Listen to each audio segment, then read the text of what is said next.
Hey, what's up guys, it's Blink, and today I'm going to show you guys how to put this snorkel on the Polaris General. I had a couple subscribers ask me to post this video. You're going to notice in the video I don't have a beard.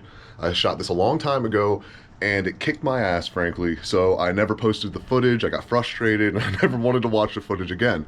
Still had it though, and people have been asking for it, so I'll put together a video and I'll make it as productive as I can, and I definitely explain to you the parts, the kit that I buy, and I show you how I take it apart. And just in case it's not a total put together, because it really was difficult, I'm going to show you the finished product right now so that you can take a look at it, and that'll definitely help you when you're installing. Okay, so this is the Warrior kit, the Warrior riser kit. And you can see right here on this side, on the inside, there's some vent lines. That's your front diff, your rear diff, and your gas tank that you're gonna have to put your vent lines to the top of your snorkel to. And you can see in mine, I ran a fourth tube in one of the risers and just cut it off for aesthetics because it looked like crap with just 3 lines, and they all have room for them, and I just thought it looked better that way, so I did it. But let's just take a look really quick. So your new, that's for your air box, okay? And this one right here is your new exhaust that goes behind the heat shield, and I'll show you where it comes out. That's the exhaust for your belt housing, and it goes down and it comes in right here, so it replaces that old exhaust that you had in there. Okay, obviously this used to go right to here. This now goes up and comes out right here, and that's 290, as you can see. Let me give you guys a little piece of advice about this one, okay?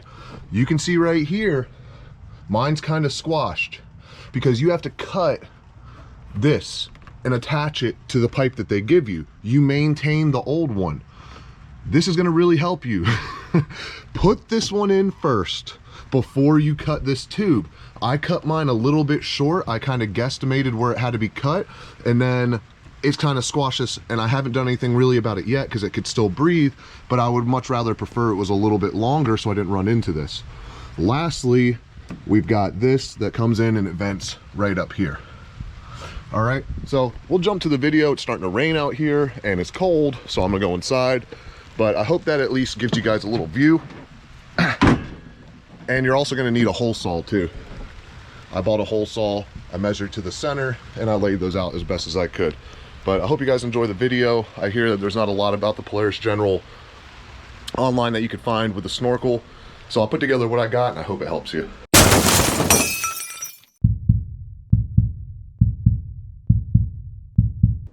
Hey, what's up guys? So today I'm gonna go ahead and install this snorkel kit on the 2020 Polaris General.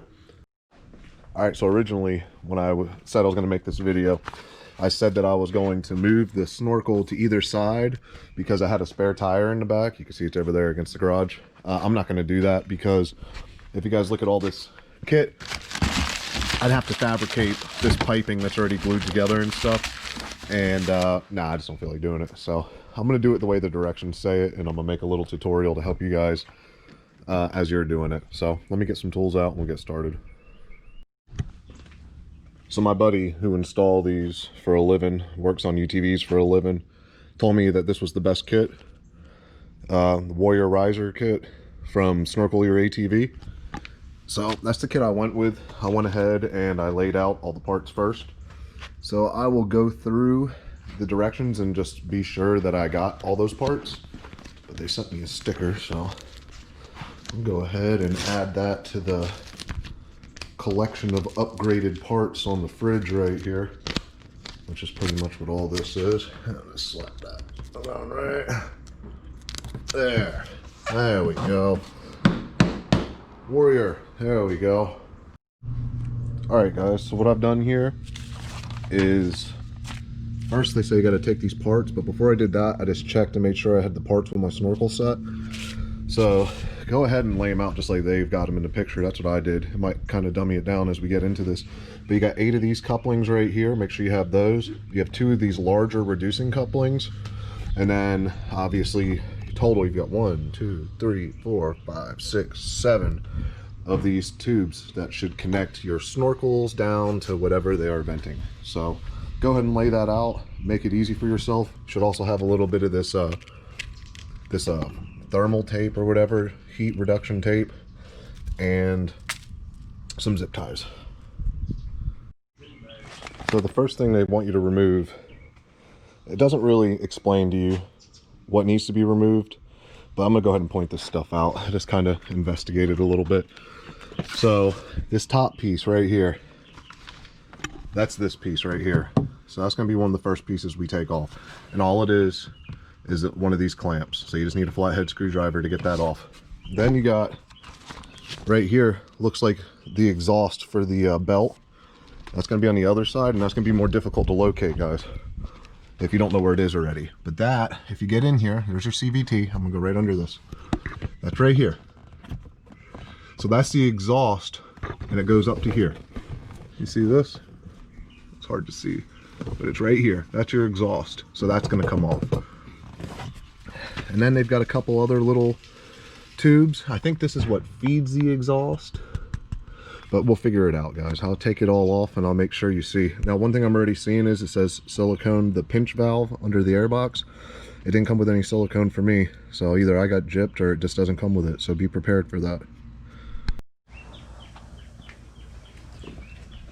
Take this air filter out first. You know we're gonna have to get in there. Comes off real easy, just kind of pull that right off, see? All right, now you can get to this exhaust a lot easier. If you guys, I'll lift this up. You can see there's a couple of your wires connected to that. They'll just pinch right off. I'll try and hold this here. But just gonna pull those out. And now we can access this clamp, and we're gonna loosen that. I'm gonna have to set the camera down, guys, because I can't hold this and do the work.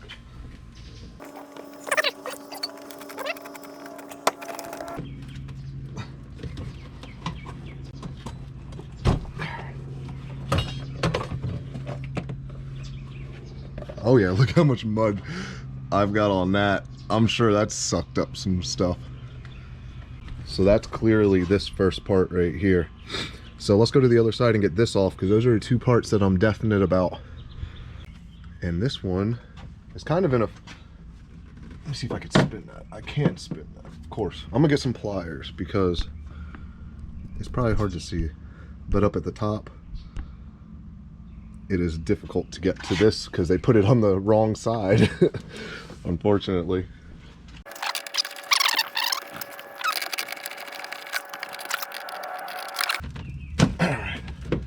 Now the question is, how do you get to the other part? Because it looks like it's behind that heat shield. Let's go to the other side and take a look.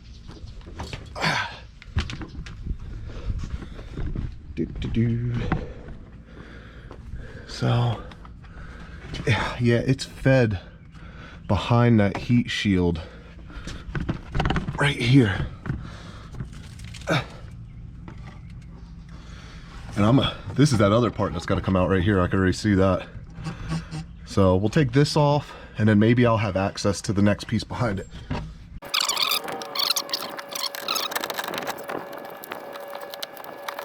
And then that one's behind the battery, the next one. So it's in there. I'm gonna angle this how I think you might be able to see it, but I don't think you'll be able to see it. But I'll hold it up really quick. This is it right here, what I'm about to be taking off.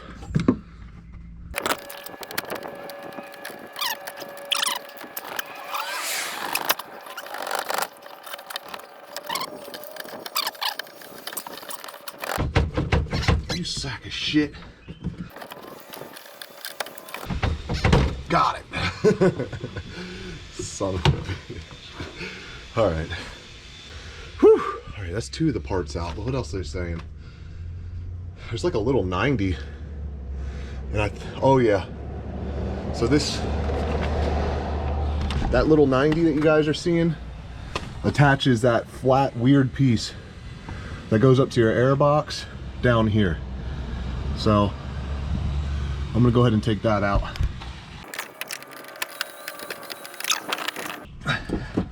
I feel a busted knuckle coming up.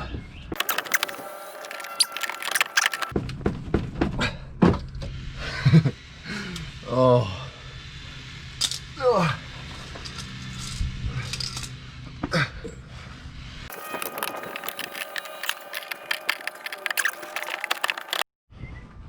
Guys, I'll never lie to you. That was a pain in the ass. I can't get to it. That's the problem. You can't get to it. But now that that's disconnected, we should be able to get this all fairly easily. All right. So let's see what we've taken off. Whew. Son of a gun. Got those three. And unfortunately, there is one more little piece. And I'm so frustrated with it, I could just leave it. But for the sake of doing it the way they say, I'm gonna try and get it off.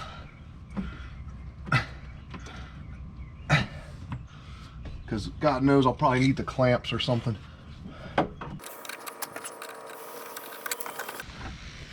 Yeah, sucker. Damn, look at this. That's disgusting, dude. What is that? Oh my. That's looks like a giant loogie. All right, so all the parts that were supposed to be taken off, there they are. I see this little clear tube right here, and I would imagine that's somewhere, but I didn't see it anywhere. So yeah, I don't know. I don't see any breather little vent tubes anywhere. So I'm just gonna move on for now. Whew. Yep, that was fun. It took about 15-20 minutes. I mean, not hard to locate. You can see in here, that's the two that we disconnected. And then obviously we disconnected from this air box. And that vent, which you won't see, came from right here. So those are the parts that have to come off. Let's see what the next step says. This is the silicone step. It says silicone the pinch valve under the air box. The pinch valve. I'm guessing that this, they just want it, what, completely stopped? I don't know. We're gonna do that at the end, guys. But next step is to the CVT inlet factory part cut. This CVT inlet right here. Whoop. They want you to cut it right here. Let's look one more time. That's it. All right, guys, the next thing that we're going to work on is, they said the CVT inlet has to be cut. And you could see it's like a solid tube here. And that's just strange because when you go over to our tube on the 2020, it's soft. And it makes me wonder the integrity of this coupling that they want you to put on there. So I'm going to get back to that. What I'm going to do first is I'm going to drill all the holes with a hole saw. And that's a 2.5-inch hole saw. So I already bought one. I went to Lowe's earlier. I have some somewhere, but I didn't feel like hunting for them. So let's go ahead and get this done. All right, so to access where you have to drill these holes, you're probably gonna have to pop your seats out. And it's interesting, I mean, it doesn't really tell you, it just has like a little white line.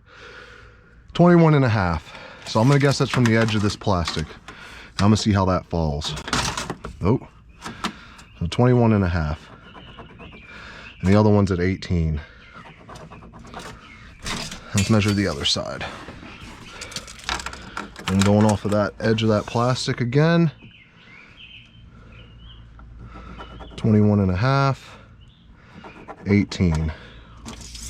You could probably eye this, guys, but let's see what this thickness is. Roughly 3 inches. I'm gonna make a mark about in the center.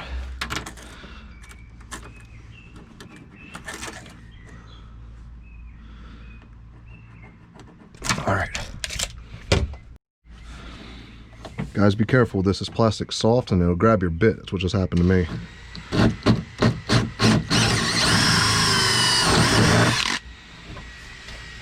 And a whole lot of extra plastic. You better measure to the center like I did. I did 1.5 inches and it worked. But I mean, there ain't a whole lot of extra room here.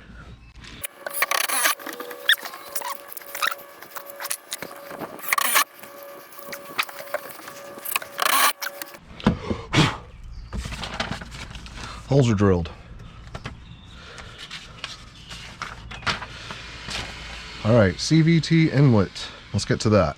So one of the first ones, which is the CVT inlet number 2, has a 90 and then another 90 and just kind of like a little 45 rubber boot. But I'm gonna tell you guys, in theirs it looks like, let me go back a page and show you. It's a solid pipe. This is, look at this. It's very soft. So I mean, I can cut this. I just don't think that it's gonna be a really good connection because it's a soft pipe, but we'll give it a shot. And you got a line to follow, so just follow the line.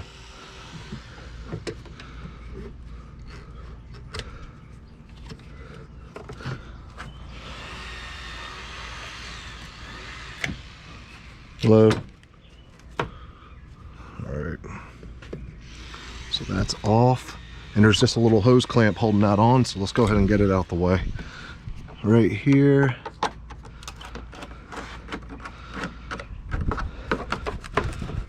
There we go. Bunch of shit in that too.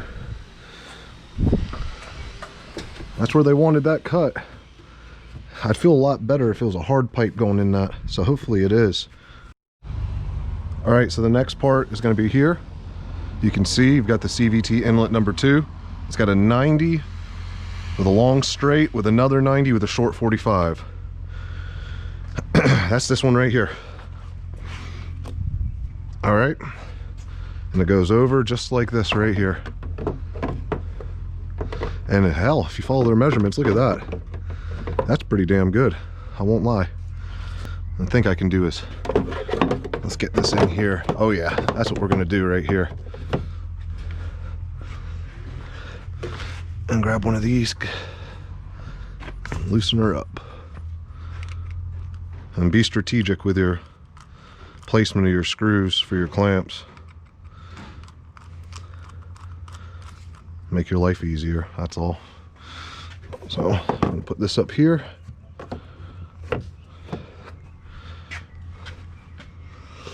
Now, if you really want to hide them or something so you don't see it at all like this, I mean, I guess I could screw it from the other side. Probably look better aesthetically at the end. It isn't going to make a difference. But other than aesthetics, if you got an issue with it, let's see if I can fit my big old head in here.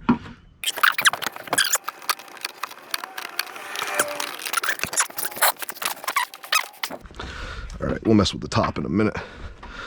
Let's see how this is going to clamp together. So it said to use the clamp off the old hose. And here's that right here. I'm real curious how tight of a lock this is going to be, but I guess we're about to find out.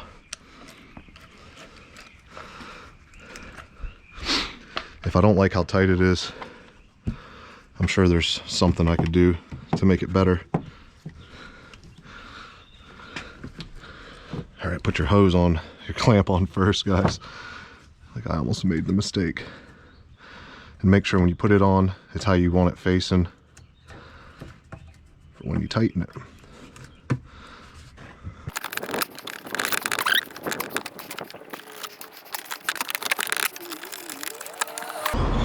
Oh, look at this, you got a trim bed with a Dremel bit, they're saying. So all this has got to be cut out. Let's see how many they cut. 1, 2, 3. So they're saying to cut 3 of these. I don't have a Dremel bit handy with a tool like that, but I do have like an oscillating tool. I might just try and buzz this sucker out.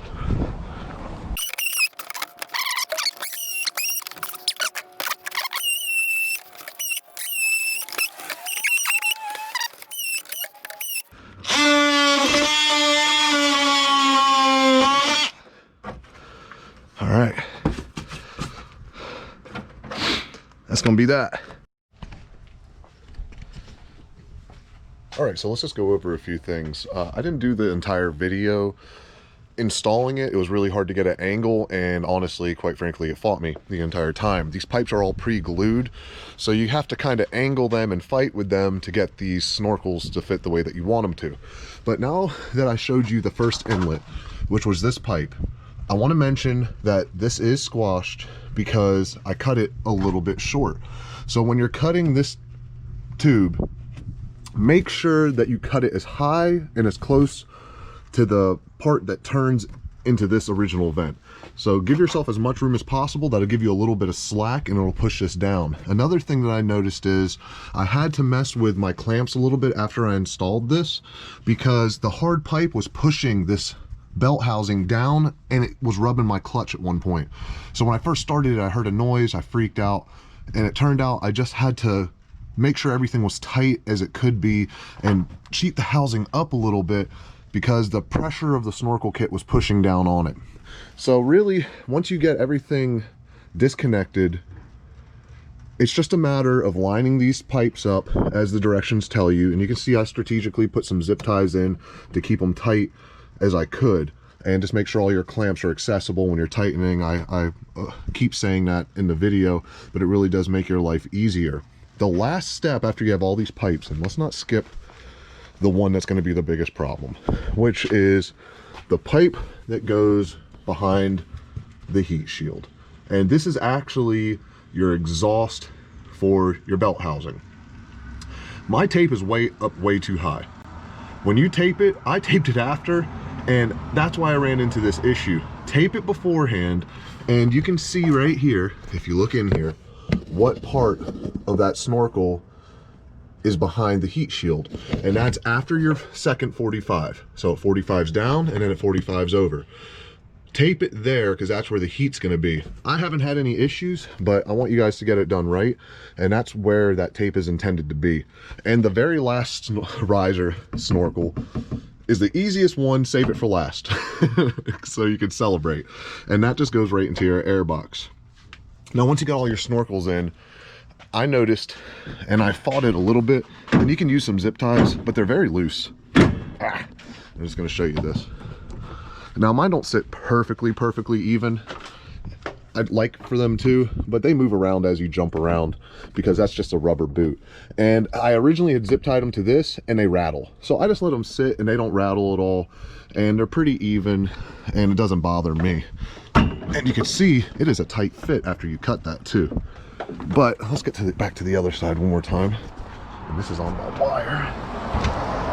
All right, so we're back on the other side, and the very last step that you're going to have to do at the very end is you're going to have to put in these tubes which vent your rear diff and transmission, your front diff, and your gas tank. And I'm just going to show you guys how I did this, and I'll tell you one problem that I had when I did it. Now, it was about a month later down the road. I was riding and I had a bunch of smoke, and it didn't smell like a belt, and I couldn't really figure out what it is. And honestly, I just figured it out the other week what it was. And it was one of my tubes fell on my heat shield and melted. And I'm gonna go ahead and I'll cut this and I'll fix it later now that I found it. But just be strategic, and you're gonna wanna put a zip tie here so that sits on top. I only put one here and I taped it. They don't really tell you to do this, but here's a problem I found was to get over to your vent line here. This is your vent line that you're gonna go ahead and vent for the rear diff and the transmission. And it goes up, and I wanted to use this factory tube as much as I could, and I connected it right here, as you can see. But it's right on this exhaust. So I cheated it up as high as I could, and then where the exhaust was, I put this heat tape, just like I did with my wires, where the wire likes to sit. But I actually tucked that up there. But anyway, this goes across, as you can see, and then it goes into your snorkel.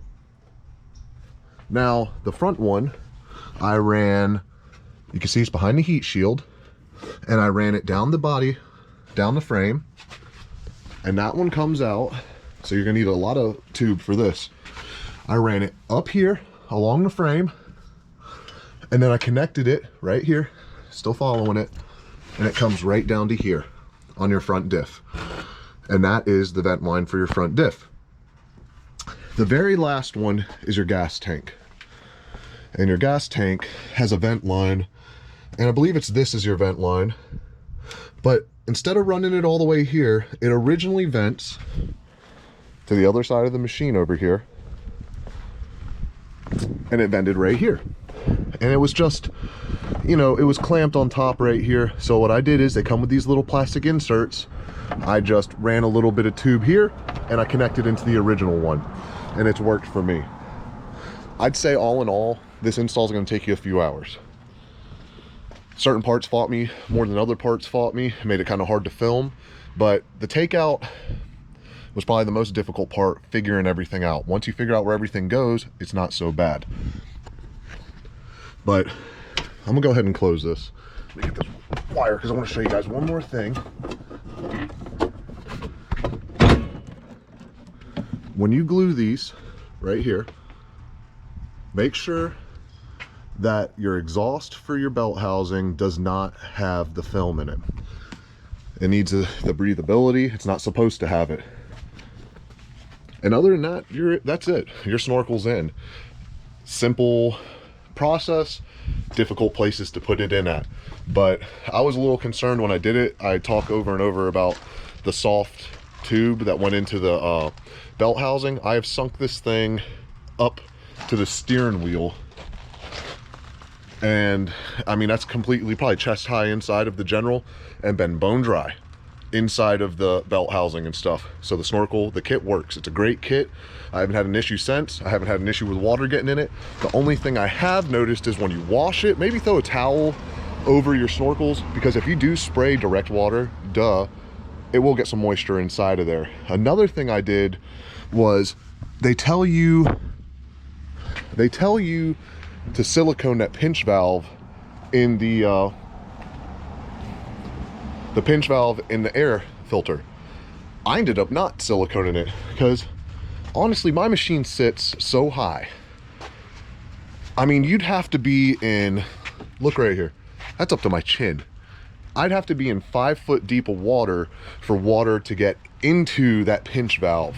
And even then, still the pinch valve's at the bottom, and it would have to have a lot of pressure. You'd have to be up to the top of the snorkels just about to have enough water pressure to even affect your air filter. So my thought process is, leave the pinch valve open for me, and if any water happens to get in through the snorkel, instead of sitting inside of that air filter box, the air box, it will drain out through the pinch valve. I kept it that way. I haven't had any issues. I go in tons of water. If you plan on sinking this thing over your damn head, okay, maybe you should silicone it. I didn't do it. Haven't had a single issue. Stays dry. Just thought I'd give you my peace of mind on it. But I hope this video helped. I'm sorry it took me so long to post. It was a experience and I was frustrated with it, and it just got to a point where I was like, you know what, I'm not even going to put a video together, but I've been asked to do it, so I hope that it helps you guys.